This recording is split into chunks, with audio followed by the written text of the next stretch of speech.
Warm greetings to all, and welcome to the first episode of my show Trivwizz. And I'm your host and host, Trivwizz, the trivia wizard. In a fast paced world, one aspect of our well being often takes a backseat our mental health. It's a global concern touching lives in every corner of the world, including right here in India. Before the COVID-19 pandemic, nearly a billion people worldwide lived with a mental disorder. Anxiety affected over 300 million, and depression 280 million. That's a staggering reality, isn't it?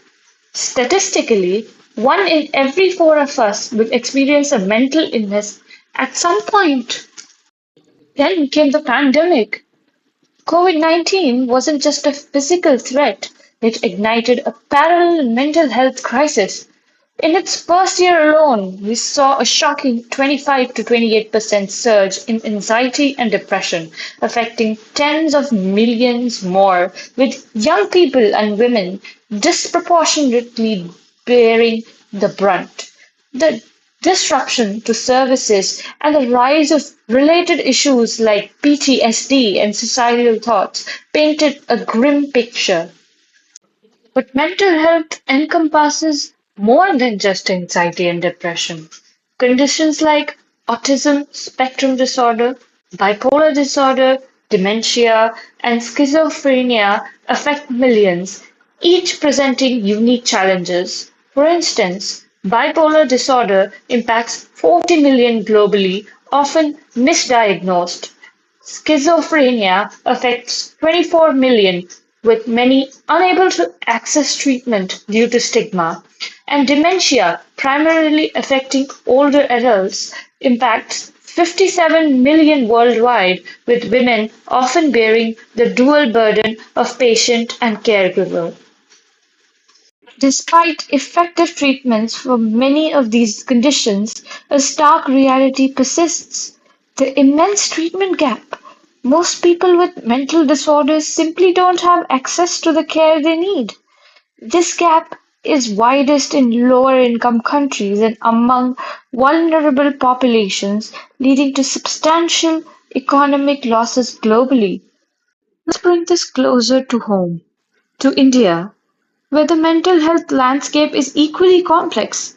As of July 2025, a significant portion of our population, estimated at 10 to 15% of adults, requires mental health intervention. The economic impact is colossal, an estimated 1.03 trillion US dollars in losses between 2012 and 2030, largely due to reduced productivity. A deeply concerning statistic is our suicide rate. At 21.1 per 100,000, suicides linked to mental health have risen by 44% in just 4 years, with 3 out of 5 occurring in the 18 to 45 age group.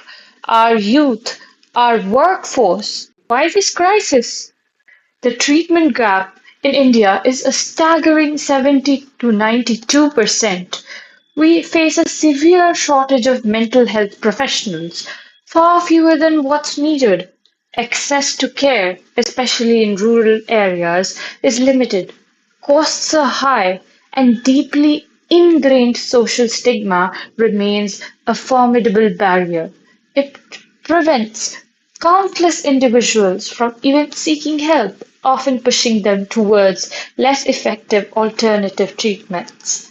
Our government has recognized this challenge. The Mental Health Care Act of 2017 provides a crucial legal framework. Initiatives like the National Mental Health Program and the Telemanas helpline, which has handled over 1.8 million calls, are vital steps forward, leveraging technology to bridge the gap. However, the success of these programs hinges on consistent resource allocation, comprehensive training for professionals, and most importantly, overcoming the pervasive stigma. We need more than just services. We need a societal shift, a shift towards open conversations, empathy, and understanding, towards recognizing that mental health is as crucial as physical health.